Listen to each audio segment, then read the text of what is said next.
지난 시간 우리는 야곱이 자기의 인간적인 방법으로 그러니까 장자권을 쟁취하기 위해서 그리고 형의 장자권을 빼앗았다가 형으로부터 분노를 사서 형을 피해서 이제 자기 외삼촌이 살고 있는 하란으로 도피하는 야곱의 여정을 우리가 함께 살펴보았습니다.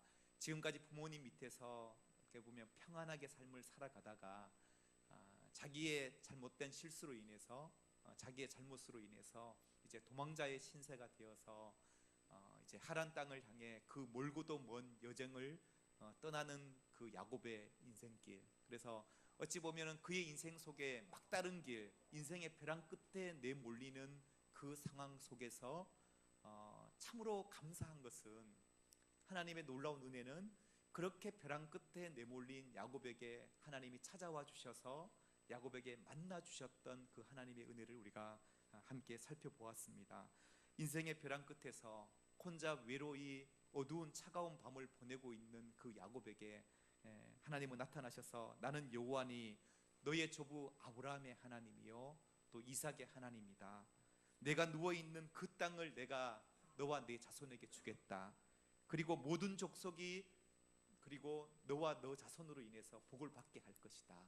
그리고 너가 다시금 이곳에 돌아오기까지 내가 너와 함께하고 너를 지켜주겠다라고 하는 이 하나님의 약속과 하나님의 음성을 야곱은 듣게 되는 거죠. 그래서 어떻게 보면 도망자의 신세에서 길고 긴 여행길을 시작하는 야곱의 인생에 어떻게 보면은 벼랑 끝과 같은 그러한 상황 속에 놓여 있었던 야곱이었지만 하나님이 야곱의 인생 가운데 친히 찾아와 주시고 만나 주심으로 인해서 그 만남으로 인해서 야곱은 어떻게 보면은 어제까지만 하더라도 그 여행길이 힘들고 고단하고 어려운 길이었지만 이제 하나님을 만난 야곱은 이제 뭔가 새로운 기대와 희망을 가지고 이제 하란으로 떠나게 되었다라고 하는 사실입니다. 이처럼 우리의 인생 속에 때로는 고단함이 있고 또 피곤함이 있고 무력함이 있을 때 우리가 하나님을 만난다고 한다면 내 인생에 하나님을 만날 때 우리의 인생은 새로운 희망과 기대를 갖게 되는 그런 것들을 아마 여러분들도 많이 경험해 보셨을 거리라고 생각합니다. 행여나 지금 여러분의 삶 속에 내 삶을 돌아볼 때 내 삶에 목적이 없어서 방황하는 사람들이 있습니까? 내가 무엇을 위해 살아야 할지 내 삶에 도저히 의욕이 생기지 않는다라고 하는 사람들이 있습니까? 그 사람 가운데 오늘 이 예배를 통해 하나님이 우리의 인생 속에 만나 주시면 우리의 삶에 새로운 희망이 생기고 또 목적이 생기고 또 의욕이 생기게 될 줄 믿습니다. 또 학생들 가운데 꿈이 없고 또 내가 왜 공부해야 될지 알지 못하고 왜 학교에 가야 되느냐 또 이런 낙심함이 드는 학생들도 우리의 인생 속에 찾아와 주시는 그 하나님을 만나면 우리의 삶은 새로운 희망과 기대를 갖게 된다는 거예요. 어른들도 마찬가지겠죠. 어른들도 항상 일이 즐겁지만 않잖아요. 어떨 때는 회사 가기가 귀찮고 일하는 게 싫고 사람 만나는 것도 정말로 힘들다고 여겨질 때에 그런 내 삶 가운데 온갖 무기력 가운데 빠져 있을 때에 하나님이 내 삶 가운데 찾아와 주셔서 한마디 말씀만 던져준다고 한다면 하나님이 나를 만나 주신다고 한다면 내 인생 속에 만나 주시면 우리의 삶에는 보이지 않는 희망과 또 기대를 품을 수 있다라고 하는 사실입니다.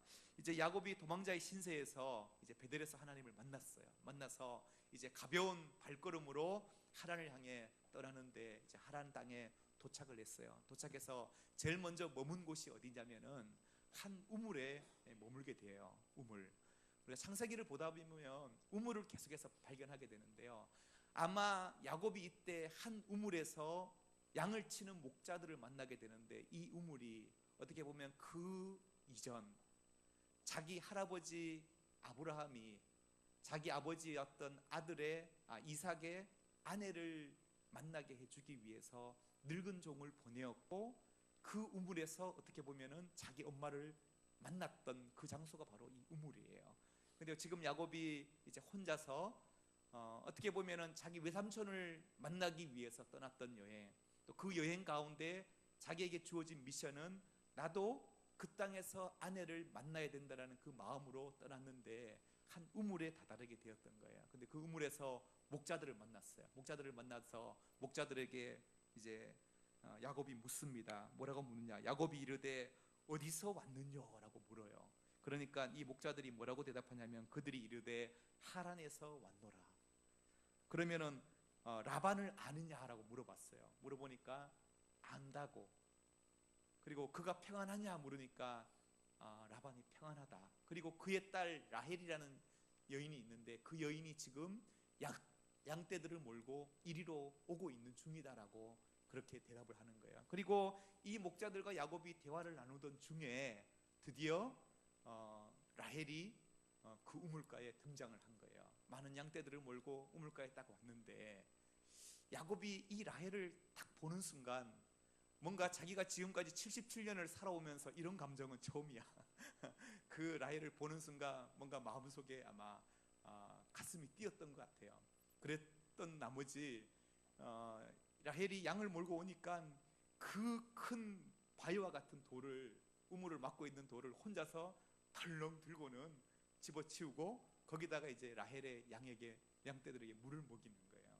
그리고는 반가웠던 나머지 그 라헬에게 달려가서 키스를 하는 거예요. 기습적으로 키스를 해요. 물론 이때 당시의 어떤 문화가 사람을 만나면 인사법이 키스이긴 하지만 처음 보는 여자 아니에요, 그죠? 처음 보는 여자인데 자기를 소개하기도 전에 키스를 먼저 하고 그리고 막 울면서 자기 자신을 얘기하는 거예요. 내가 누구라고. 그러면서 서로 인사를 나누었어요. 그리고 나서 이 라헬이 이 야곱을 안내해서 자기 아버지 라반에게 데려가서 라반을 이제 만나게 되는 거예요. 그러니까 어떻게 보면은 여행을 떠나올 때 어떻게 보면 말이 여행이지 도망자의 신세로 부모를 떠나서 떠나는 그 인생길이 정말로 힘들고 고달픈 여정이었지만 베델에서 하나님을 만나고 나서 그 이후부터 이 외삼촌 라반을 만나기까지의 그 여정을 살펴보면은 정말 하나님께서 그의 걸음을 순탄하게 인도하셔서 라헬을 만나게 하고 또 라헬을 통해서 외삼촌을 쉽게 만나게 하셨다라는 거예요. 그리고 나서 이제 라헬에게 자기의 상황을 다 얘기하는 거예요. 지금까지 이러이러한 일이 있었고 여차여차해서 내가 여기까지 오게 되었다라고 그렇게 얘기하고 나서 이 야곱이 드디어 외삼촌 라반의 집에서 한 달을 머물게 돼요. 한 달 동안 머물면서 야곱은 아마 가만 놀지는 않았겠죠, 그죠? 외삼촌의 어차피 하는 일이 목축하는 일이었기 때문에 아마 양떼들을 먹이면서 열심히 아마 일했을 거예요. 한 달을 머무는 동안 야곱의 삶이 어땠을 것 같아요? 저는 상상해 보면 아주 즐거운 삶이 아니었을까. 왜냐, 자기가 77년의 생애 가운데 자기 가슴을 뛰게 한 그 여인이 바로 옆에 있고 그 여인과 함께 생활하면서 일할 수 있다는 게 얼마나 즐겁고 행복했을까. 그래서 아마 이 야곱은 사랑의 감정 때문에 행복하게 한 달을 보내지 않았을까 생각해 보게 돼요. 그래서 우리는 인생이 행복해지려면 사랑을 해야 될 것 같아요. 이 사랑은 꼭 이게 젊은 청춘 남녀들만 사랑을 해야 할 것이 아니라 우리의 삶 가운데 뭔가 삶에 활력을 주고 에너지를 불러주게 하는 원동력은 뭐냐? 결국 사랑이지 않나라는 생각들을 해보게 되는데요. 그래서 저는 여러분들이 교회에서 봉사를 할 때에도 여러분의 봉사의 그 동기가 다른 것이 아니라 의무감이 아니라 정말로 내가 한 사람 한 사람을 사랑하는 것이 여러분의 봉사의 원동력이 되기를 주님의 이름으로 축복합니다. 우리가 또한 가정교회를 시작하지만 가정교회에서 가정들을 섬기고 또 서로를 돌보는 일이 단순히 의무감이 아니라 정말로 내가 누군가를 사랑하기 때문에 또 섬길 수 있는 귀한 통로가 되기를 주님의 이름으로 축복합니다. 저는 일도 마찬가지라고 생각해요. 여러분들이 일터에서 일을 할 때 그 일이 단순히 내가 어떤 생계를 위한 일이 되어버린다면 그 일이 얼마나 힘들고 곤욕스럽겠냐라는 거죠. 그것이 아니라 내가 일터에서 하는 그 일이 만나는 사람이 사랑스럽고 내가 이 일을 통해서 돌볼 수 있는 가족이 너무너무 사랑스러워서 사랑 때문에 일한다고 한다면 그 일 또한 즐거운 일이 되지 않겠나 생각해 보게 됩니다. 그러면서 저는 어떤 생각도 해보냐면 목회하는 저도 또 마찬가지지 않겠는가. 저도 목회를 하면서 성도들을 만나고 성도들을 위해서 말씀을 준비하고 또 사역하는 이 모든 것들이 제가 정말로 진정으로 성도 한 사람 한 사람에 대한 애정이 있고 사랑이 없다고 한다면 이게 얼마나 곤욕스러운 일이겠냐라는 거죠. 그래서 정말로 우리는 모든 일을 할 때 사랑이 기초하면 그 일은 즐겁고 행복합니다. 우리 옆에 분에게 한번 축복합시다. 사랑으로 일하면 행복합니다. 그렇죠. 주부들은 가정에서 밥을 할 때도 남편에 대한 사랑이 있고 또 자녀들에 대한 사랑이 있으면 밥하는 게 즐겁죠, 그죠? 즐겁고 또 일하다가 집으로 돌아가는 그 일마저도 즐겁기 때문에 일이 즐겁고 재밌기다라는 거죠. 그래서 사랑으로 야곱은 한 달을 보내었어요. 그리고 나서 한 달을 딱 지나니까 이 외삼촌이 생각해 보니까 계속 그냥 데리고 있어서는 안 되겠는 거예요. 생각해 보니까 저 야곱이 일을 너무 잘하는 거예요. 그리고 어차피 일을 시켜야 되는데 다른 사람에게 일 주기보다는 자기 조카에게 일을 맡기는 게 더 낫겠다고 판단했던 것 같아요. 그래서 야곱을 불러서 야곱에게 말하는 거예요. 야곱아, 너가 아무리 내 조카지만 그냥 어떻게 일을 시키겠느냐. 너가 무엇을 원하는지 조건을 얘기하라는 거예요. 그럴 때 야곱이 그 조건으로 무엇을 얘기합니까? 그렇죠. 내가 라헬을 사랑하는데 나에게 딸 라헬을 주십시오. 그러면 내가 그 라헬을 위해서 7년 동안 외삼촌 집에서 내가 섬기고 일하겠습니다라고 얘기를 한 거예요. 그래서 이 야곱이 7년 동안 이제 외삼촌 집에서 양을 치면서 일하게 되는데 이 7년의 기간도 어찌 보면은 일은 고되고 힘들었을 거예요. 자기 집에 부모님 밑에서 생활할 때와는 달리 외삼촌 집에서 목축의 일을 하면서 하는 일은 고됐지만 그래도 사랑하는 그 여인과 내가 결혼할 수 있다라는 그 기대감 때문에 아마 즐거운 7년의 생활을 보내지 않았나 생각해 보게 됩니다. 실은 이 외삼촌에게는 이 라헬만 있었던 것이 아니라 딸이 한 명 더 있었죠. 라헬의 언니 이름이 뭐예요? 레아라고 하는 언니가 있었는데요. 오늘 본문 29장 17절 우리 읽진 않았지만 17절 말씀을 한번 보도록 할게요. 17절에 읽어보겠습니다. 시작. 레아는 시력이 약하고 라헬은 곱고 아리따우니. 그러니까 레아는 시력이 약했다라고 이렇게 성경은 표현하고 있는데 이거는 뭐 시력이 낮았다 이런 표현보다는 눈에 총기가 없이 흐릿하였다라는 이런 표현으로 해석이 돼요. 그러니까 야곱이 볼 때 언니는 눈이 흐리멍텅해 보였던 것 같아요. 그리고 동생 레아를 보면 눈망울이 초롱초롱하면서 그리고 그 모습이 되게 곱고 아리따워 보였다라는 거죠. 야곱의 눈에 그렇게 보였다라는 거죠. 그래서 야곱이 언니보다 라헬을 더욱더 사랑한 거예요.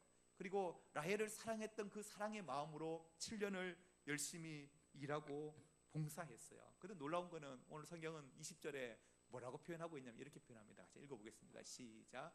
야곱이 라헬을 위하여 7년 동안 라반을 섬겼으나 그를 사랑하는 까닭에 7년을 며칠같이 여겼더라. 여러분, 이게 바로 사랑의 힘이라는 거죠. 사랑의 힘.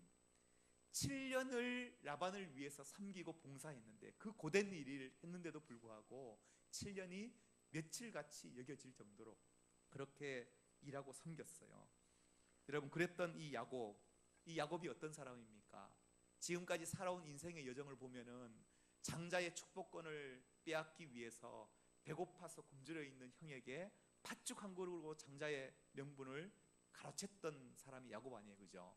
그리고 어머니와 공모해서 아버지를 속이고 형의 장자권을 대신 빼앗은 사람이 바로 이 야곱이에요.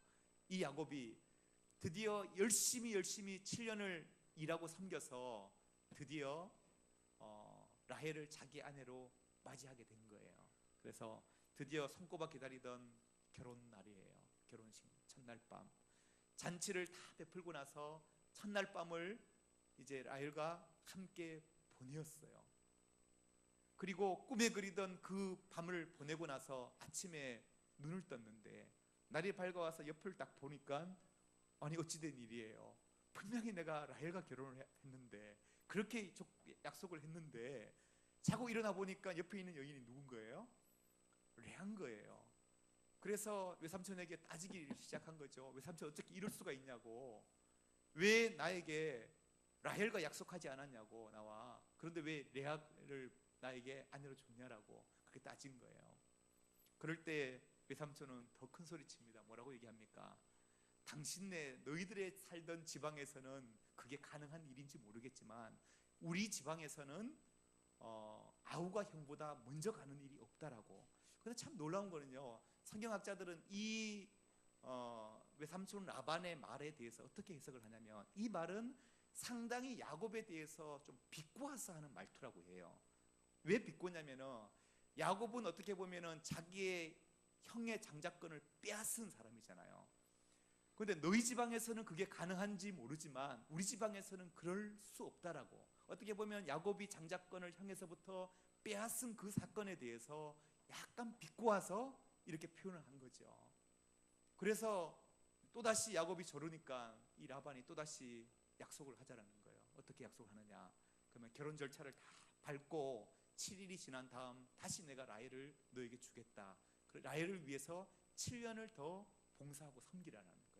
그래서 이 야곱이 7년을 더 라반의 집에서 목축을 하며 섬기게 되어요. 그리고 그 이후에 또다시 6년을 더 섬기게 되는데, 저는 오늘 이 야곱의 인생을 바라보면서 우리가 몇 가지 한번 좀 생각해 보고자 하는 메시지가 있는데요. 첫째는 바로 이런 거예요. 한번 읽어봅시다. 우리의 인생은 심은 대로 거둔다. 그러니까 야곱의 인생을 바라보면서 하나님이 우리에게 주시는 첫 번째 메시지가 뭐냐면은, 우리의 인생은 반드시 심은 대로 거두게 된다라고 하는 이 법칙을 우리에게 다시금 깨닫게 해주신다라고 하는 사실이에요. 우리 속담에도 있죠. 콩 심은 데 콩 나고 팥 심은 데 팥 난다. 이건 뭐냐면은, 우리가 모든 일에는 원인이 있고 그리고 결과가 있다라는 거죠. 우리가 어떤 원인을 주느냐에 따라서 결과는 달라진다. 이것이 어떻게 보면은 자연 법칙이에요. 자연의 법칙이고, 그것이 우리의 인생 속에 또한 그대로 적용되는 우리의 인생의 법칙이다라고 하는 사실이죠. 자연계에 봐도 그렇습니다. 우리가 봄에 어떤 씨앗을 심느냐에 따라서 가을에 열매가 결정이 된다라는 거죠. 또 많이 심으면 또 많이 거두게 되는 거, 이것이 바로 자연의 법칙이다라고 하는 사실이죠. 갈라디아서 6장 7절에 보면 하나님이 이렇게 말합니다. 읽겠습니다. 시작. 스스로 속이지 말라. 하나님은 업신여김을 받지 아니하시나니 사람이 무엇으로 심든지 그대로 거두리라. 그러니까 사람이 무엇으로 심든지 심은 그대로 거두는 거, 이것이 바로 하나님이 이 우주 만물을 지으실 때 만든 자연의 법칙이다라는 거예요. 우리 인생의 법칙도 또한 그러하다라는 거예요. 그래서 우리의 어떤 인생의 영적 세계도 저는 마찬가지라고 생각합니다. 어떻게 보면 우리는 마치 농부와 같은 사람이에요. 농부는 어떻습니까? 봄 되면은 씨앗을 심죠. 씨앗을 뿌려요. 그리고 그 뿌린 씨앗에 의해서 그 열매를 거두는 게 농부라고 한다면, 우리도 예를 들면 하루의 삶을 살아가는 동안에 내가 하는 언어, 말, 그리고 내가 하고 있는 나의 생각, 그리고 내가 하는 행동들, 이 모든 것들이 어떻게 보면 씨를 뿌리는 것과 같다라는 거죠. 씨앗을 심는 것과 같은 행위라는 거죠. 그래서 우리가 어떤 생각을 하느냐, 어떤 말을 하느냐, 어떤 행동을 하느냐에 따라서 우리는 거기에 맞는 열매를 얻게 되는 것, 이것이 바로 우리의 영적인 법칙이라는 거예요. 그렇다고 한다면 우리의 인생 가운데 우리는 과연 어떤 생각을 해야 할 것인가, 어떤 언어를 사용해야 할 것인가, 어떤 행동을 해야 할 것인가, 거기에 의해서 우리의 열매가 결정된다라고 성경은 분명히 말씀하고 있다라고 하는 사실이에요. 그래서 우리는 좋은 생각, 좋은 언어, 또 좋은 행동을 심는 저와 여러분이 되기를 주님의 이름으로 축복합니다. 여러분, 현재에 심는 것은 어떻게 보면은 미래에 아름다운 열매로 맺혀질 것들이에요. 그리고 지금 우리가 어떻게 보면 풍성히 누리는 많은 것들은 이전에 우리의 조상들이 심었기 때문에 우리가 얻을 수 있는 열매다라는 거죠. 그렇다고 한다면 우리는 우리의 다음 세대를 위해서 우리는 끊임없이 씨앗을 심는 사람들, 좋은 것을 심는 저와 여러분이 되기를 주님의 이름으로 축복합니다. 그래서 우리가 이 땅에서 또한 좋은 것을 심으면 또한 저 하늘에서 아름다운 열매를 얻는 것, 이것 또한 영적의 법칙이다라고 하는 사실이죠. 저희 교회가 가정을 세우고 다음 세대를 세우는 사역을 감당해 나갈 때, 저는 교회 또한 다음 세대를 위해서 좋은 씨앗들을 많이 심는 교회가 되기를 주님의 이름으로 축복합니다.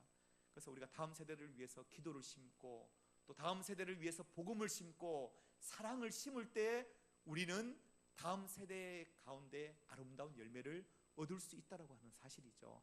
저는 사실 한국 교회를 보면 80년대, 90년대 한국 교회가 엄청난 부흥과 성장을 경험하게 된 이유가 뭐냐 하면 초기에 한국 땅에 오셨던 수많은 선교사님들, 초기에 한국 교회가 우리의 어린 세대들에게, 다음 세대들에게 복음의 씨앗을 심었고 사랑의 씨앗을 심었기 때문에 어떻게 보면 우리는 8, 90년대에 너무나도 쉽게 많은 열매들을 얻은 교회가 바로 한국 교회라는 거죠.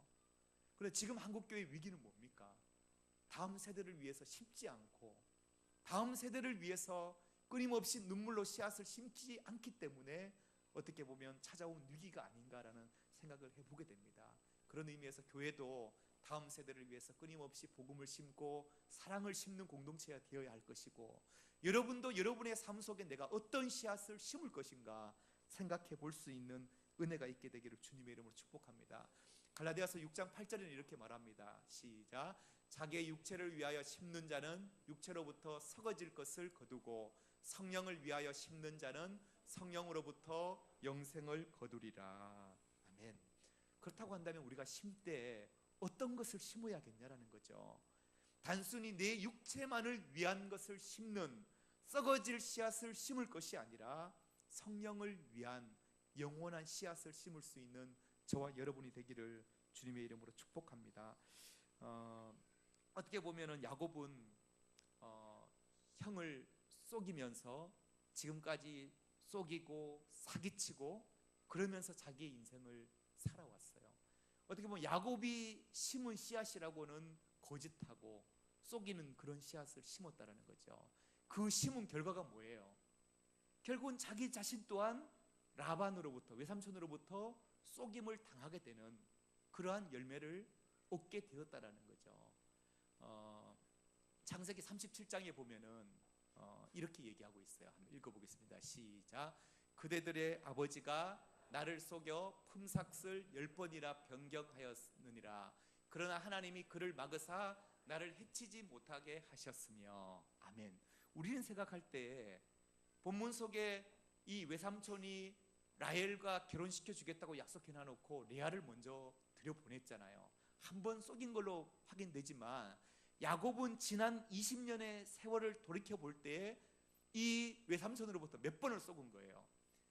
10번이나 속았다라는 거예요. 이거 보면 상상이 안 가죠.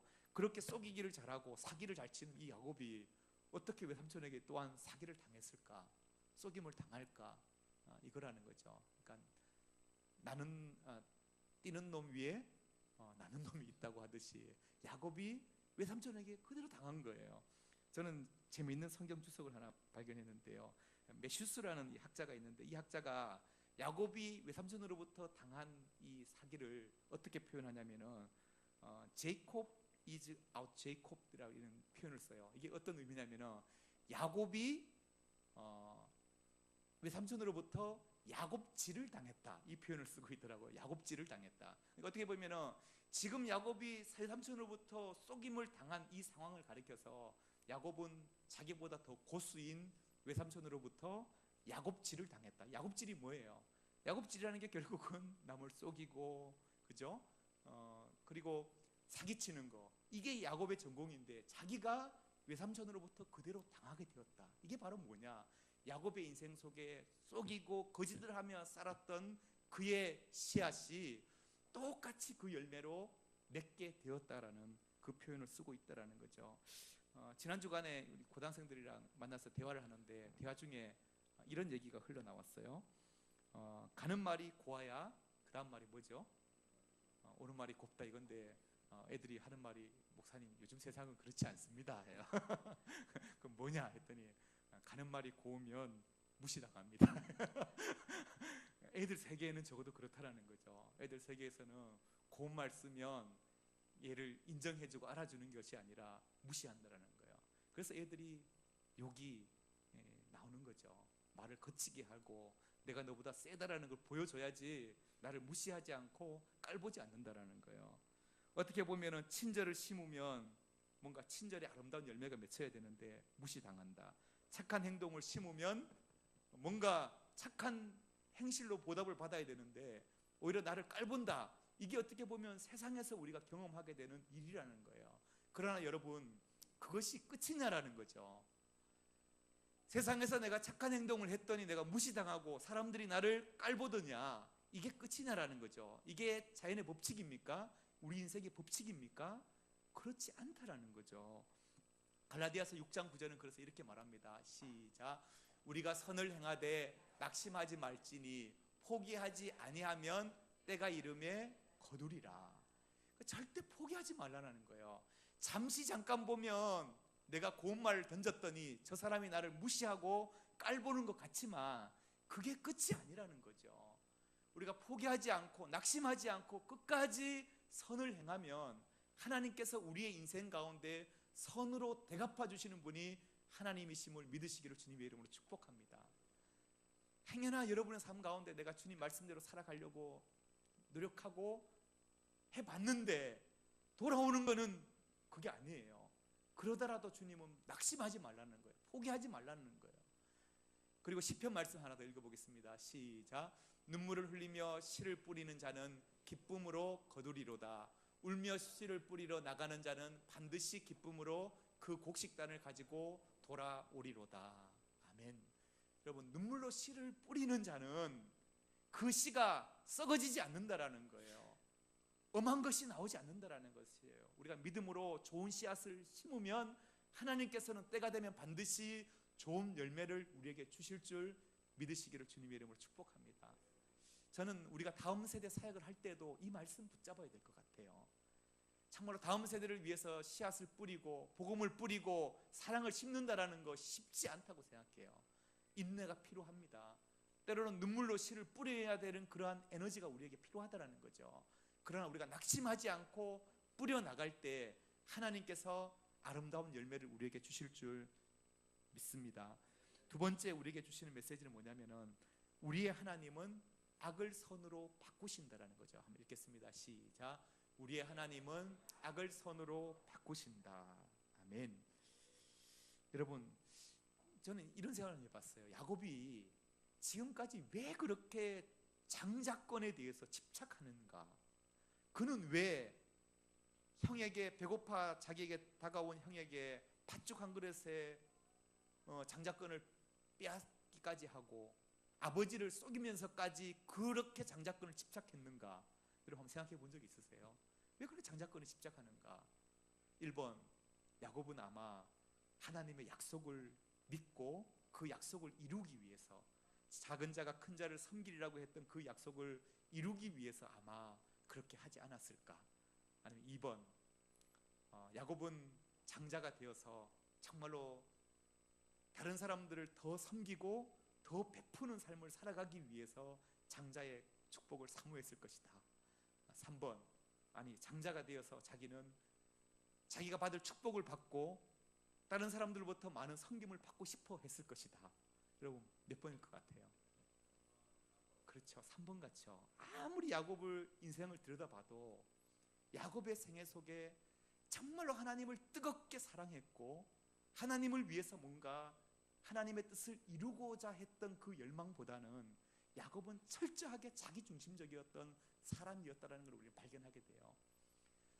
7년 동안 외삼촌 집에서 일을 할 때에도 야곱이 하나님을 사랑하는 그 뜨거움에서 일을 했습니까? 아니잖아요, 그죠? 자기의 사랑하는 그 여인 라헬 때문에 열심히 일했다는 게 보이지. 7년 동안 일하고 20년 동안 있는 동안에도 야곱의 인생을 살펴보면 하나님과 깊이 있는 영적인 교감이 없어요. 그런 게 없단 말이죠. 그렇다고 한다면 우리가 유추할 수 있는 건 뭐냐면 야곱은 철저하게 자기가 다른 사람으로부터 섬김받고 싶었고 장자의 축복권을 얻고 싶었고 자기의 욕망 때문에 그렇게 그것을 얻기 위해서 쟁취하고 그리고 남을 속이고 사기치며 살아왔던 생애가 바로 야곱의 생애였다라는 거죠. 그런데 이렇게 남을 속이고 사기쳤는데 그 결과가 어떻습니까? 자기가 똑같이 고스인 외삼촌으로부터 야곱질을 당하게 된 거예요. 이게 바로 야곱의 인생이라는 거죠. 그런데 놀라운 것은 뭐냐면 하나님께서 이 야곱의 악을 어떻게 바꾸시냐 하면 자기는 그렇게 섬김받고 싶어서 장자권에 대한 욕망이 있었고 욕심이 있었는데 결국 자기에게 닥친 하란에서의 20년 삶은 뭐냐면은 되려 자기가 섬길 수밖에 없는 위치에 처하게 되는 거예요. 자기는 그렇게 섬김을 받고 싶었는데 하나님은 오히려 이 야곱을 통해서 어떻게 바꾸시냐면은 섬기지 않으면 얻을 수 없도록 섬길 수밖에 없는 환경으로 야곱을 내몰아 가신다라는 거죠. 그러면서 야곱은 무엇을 배우냐면은 그렇구나, 내가 도리어 이렇게 섬기게 하나님이 나를 처하게 하셨구나, 이것을 자기의 삶 가운데 느끼게 된다라는 거예요. 우리 지원이가 지금까지 19년의 인생을 부모님 밑에서 평탄하게 살아오다가 이제 멀리 부모 품을 떠나고 이제 기숙사 생활을 하는데 지난 첫 주간은 그래도 기숙사 생활이 나름 재미도 있고 또 기대가 있었어요. 근데 이제 2주간 보내고 나서 어제 딱 만나봤더니 그러더라고요. 짜증나고 괴롭다고. 왜 그러니까 기숙사에서 3대가 둘 있고 자기라 이제 막내잖아요, 그죠? 일하기 막내인데 맨날 심부름 시키고 짜증나게 한대요. 그래서 정말 힘이 들어서 밤마다 밤에 있는 그 기도회에 가서 기도하고 또 학과 기도회에 그렇게 기도가 간절하게 나온대요. 그러면서 힘들지 않냐 물어봤더니 그러더라고요. 야, 부모님 밑에 있을 때 자기가 부모님에게 그렇게 또 심부름도 시키고 부려먹었는데 그걸 생각하면 참 여러 가지 생각이 교차된다라는 거죠. 그러면서 좋게 생각하기로 했다고, 힘들지만 좋게 생각하기로 했다, 이 얘기를 하더라고요. 사실 어떻게 보면 야곱이 지금까지 그의 인생 가운데서 속이고 자기 것을 쟁취하려고 하고 사기치지 않고 어떻게 보면 하나님이 자기 인생 가운데 약속하셨던 그 약속을 신뢰하면서 하나님의 방법대로 오히려 자기가 먼저 섬기고 양보하고 그렇게 살아갔더라면 그의 인생이 어떻겠었냐라는 거죠. 한번 생각해 보자라는 거죠. 그랬다면 하나님이 야곱에게 장자권을 주시지 않았을까요? 아니죠, 그죠? 하나님께서는 반드시 이루어 가시는 하나님이에요. 약속을 성취하시는 하나님이다라는 거죠. 그러나 야곱의 인생을 보면서 우리의 모습을 바라보게 되는 게 뭐냐면 우리는 하나님이 분명히 약속하셨음에도 불구하고 내 방식으로 내 방법으로 우리는 내 욕망을 채우기 위해서 자꾸 인간적인 방법을 동원한다라는 거예요. 그런데 놀라운 것은 하나님께서는 그 야곱의 인간적인 방법까지도 사용하셔서 20년의 기간 동안 하란에서 야곱을 훈련시키시는 거예요. 하나님의 사람으로 다듬어 가시는 거예요. 지금까지 섬김만 받으며 살아왔던 그 야곱에게 섬기는 삶을 살 수 있도록 하나님이 그렇게 만들어 가시는 하나님, 그 하나님을 발견하게 된다라고 하는 사실이죠. 그래서 저는 여러분의 삶 가운데 애서 고난의 길을 자초하지 않게 되기를 주님의 이름으로 축복합니다. 목사님 이것도 훈련인데요 그러시면 그렇게 사세요. 힘들게 사시라는 거죠. 얼마든지 우리는 고달프게 살아가지 않아도 되는데 우리의 인생이 하나님이 내 삶 가운데 주신 약속 붙잡고 하나님의 방법으로 살며 얼마든지 평탄하고 행복한 삶을 누릴 수 있는데 왜 애서 고생을 자초하냐라는 거죠. 그런데요, 더 하나 놀라운 사실은 뭐냐면은 분명히 심은 대로 거두는 게 우리의 인생의 법칙인데 만약에 우리의 인생 속에 심은 대로 거두는 이 법칙이 계속된다고 한다면 우리의 삶은 어떨까요? 우리 중에 구원받을 사람이 있을까요? 우리 중에 하나님 앞에 나갈 수 있는 사람이 과연 있겠냐라는 거죠. 그런 관점에서 보면 또 그건 또 아니에요. 어떻게 보면은 우리는 죄악 때문에 내 안에 있는 그 부패성, 인간의 심각한 부패성 때문에 우리는 늘 좋은 것만 심으며 살아갈 수 없는 연약한 존재들이라는 거죠. 만약에 하나님이 내 인생 속에 처음부터 끝까지 다 간섭하시면서 심은 대로 그대로 거두겠다고 내게 말씀하신다고 한다면 어떤 인간도 하나님 앞에 설 수 있는 인간은 아무도 없어요. 그래서 이 법칙을 깨신 분이 바로 누구냐? 바로 예수 그리스도라는 거죠. 예수 그리스도께서 이 땅에 오신 이유가 뭡니까?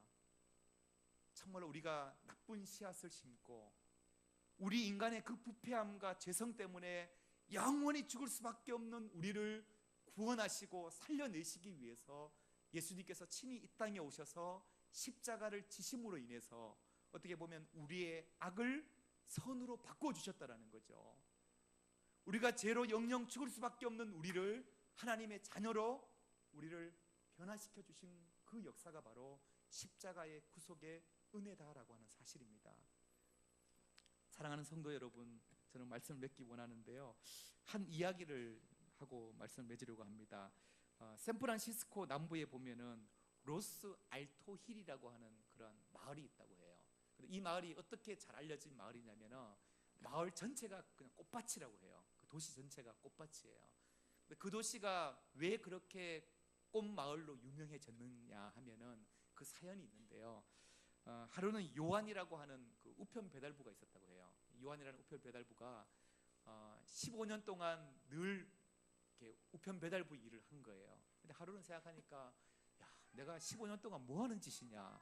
맨날 아침에 일어나면 똑같은 시간에 똑같은 빨간 가방 메고 편지와 소포 들고 같은 자전거를 타고 똑같은 골목길을 다니면서 편지 왔어요, 소포 왔어요. 이 일을 15년을 반복한다고 한번 생각해 보세요. 그러니까 자기 일이 너무 무료하더래요. 그래서 하나님 앞에 기도하기를, 하나님, 내가 이 일을 계속 해야 됩니까? 말아야 됩니까? 이런 기도를 드렸다라는 거예요.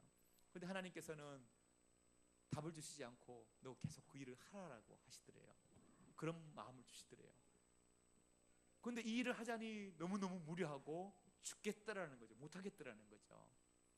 그런데 하나님이 이 요한에게 어떤 마음의 생각을 불어넣어 주셨냐면은 새로운 일을 시작해 보라는 거예요.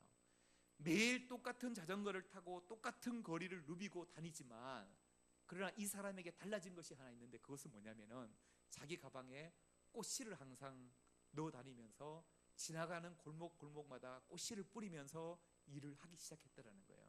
그래서 그 사람이 뿌려진 그 꽃씨가 이제 다음 해가 지나면서 봄이 되고 꽃이 피고, 그리고 또다시 꽃을 뿌리면 또 꽃이 피고 해서 그 요한이라는 우편 배달원이 지나가는 거리마다 다 삭막했던 거리가 꽃밭으로 바뀌기 시작한 거예요. 그리고 그 마을이 완전히 꽃마을이 될 정도로 그렇게 아름답게 변화되었다라는 이 이야기를 보면서 저는 어떤 생각을 가져보게 되냐면, 바로 우리의 인생이 이러해야 되겠다는 생각을 한번 해보게 된 거예요. 뭐 실제 여러분 주머니에 맨날 꽃이 넣어 다녀서 꽃씨를 뿌리라 이런 의미가 아니라, 정말로 주님, 내가 오늘 하루 내가 지나가는 그 거리마다, 또 내가 들으는 일터마다, 내가 만나는 사람들에게 내가 정말로 좋은 씨앗을 심을 수 있는 인생이 되게 해달라고 우리가 기도를 품어야 되겠다라는 거예요. 내가 만나는 사람들에게 좋은 씨앗을 뿌림으로 인해서, 좋은 씨를 심음으로 인해서 내 주변이 아름다운 꽃마을이 되듯이 하나님의 나라로 변화되어지고, 또 가정이 변화되고, 또 우리의 일터가 변화되고, 우리의 사회가 변화될 수 있는 그러한 꿈을 우리가 꿔야 한다라는 거예요. 그러나 또한 우리는 항상 좋은 씨앗만 뿌릴 수 없는 사람이에요. 이미 우리 속에 죄악이 있기 때문에. 그러나 하나님께서는 우리의 악을 또한 선으로 바꿔주시는 그 하나님을 우리가 바라볼 수 있는 시간 되기를 주님의 이름으로 축복합니다. 이 시간 우리 함께 찬양하기 원하는데요, 보소서 주님, 나의 마음은 선한 것이 하나 없습니다. 그러나 내 모든 것 주님께 드립니다. 사랑으로 안으시고 나를 새롭게 하소서. 이것이 어떻게 보면은 야곱의 인생을 바라보는 우리의 모습이 아닌가 싶어요. 우리가 진실한 마음으로 한번 고백하기 원합니다.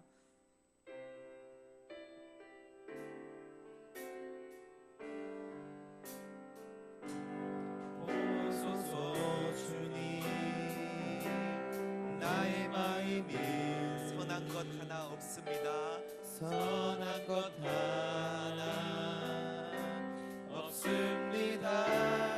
그러나 내 모든 것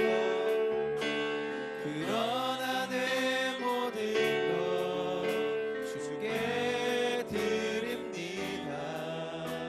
사랑으로 안으시고 날 새롭게 하소서.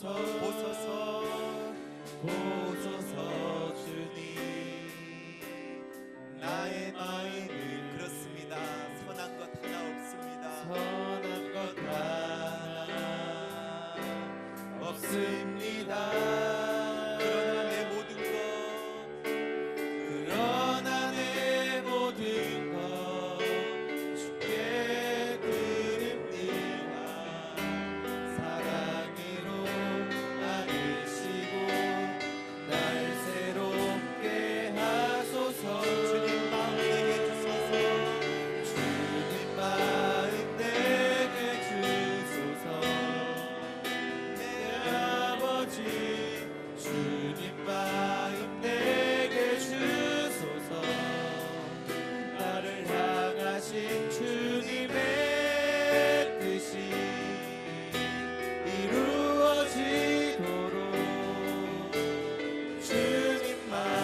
마음속에 선한 것이 하나도 없음을 주님 고백합니다. 하나님, 나에게 주님의 마음을 부어주셔서 내가 하나님 삶 가운데 좋은 씨를 뿌릴 수 있는 저희들의 삶이 되게 하여 주옵소서. 좋은 열매를 심을 수 있는 저희들의 인생이 되게 하여 주옵소서. 우리 시간 함께 합심해서 기도하며 나가기 원합니다. 오 하나님 아버지, 이 시간 주님 앞에 기도하며 나갈 때 하나님 아버지, 우리 안에 하나님 아버지 선한 것 하나 없음을 주님 앞에 고백합니다. 하나님 아버지, 이 시간 우리의 삶 가운데 찾아와 주시고 우리의 인생 가운데 찾아와 주셔서 하나님 아버지, 우리를 새롭게 하여 주시고 우리를 변화시켜 주시옵기를 간절히 원합니다. 하나님 아버지, 우리의 모습을 들여다보면 야곱과 같이 하나님 아버지, 우리의 욕망에 사로잡혀 있고 우리의 욕심에 사로잡혀 있고 우리의 나약하고 아버지 부족한 것밖에 없지만 하나님 아버지, 이 시간 우리의 인생 속에 찾아와 주시고 우리의 인생 속에 하나님 아버지 만나 주시옵기를 간절히 원합니다. 하나님 아버지, 저희들에게 주님의 마음을 품게 하여 주옵소서. 하나님 아버지, 살아가는 동안 아버지 좋은 것을 품을 수 있는 저희들 되게 하여 주옵소서. 하나님 아버지, 다음 세대를 위해 복음을 심게 하여 주시고 하나님 아버지, 사랑을 심을 수 있는 저희들 되도록 역사하여 주시옵기를 간절히 원합니다. 하나님 아버지, 사랑을 심게 하여 주옵소서. 인자를 심게 하여 주옵소서. 하나님 아버지, 우리의 삶을 계속해 주시고 하나님 아버지 역사해 주시고 인도하여 주시옵소서.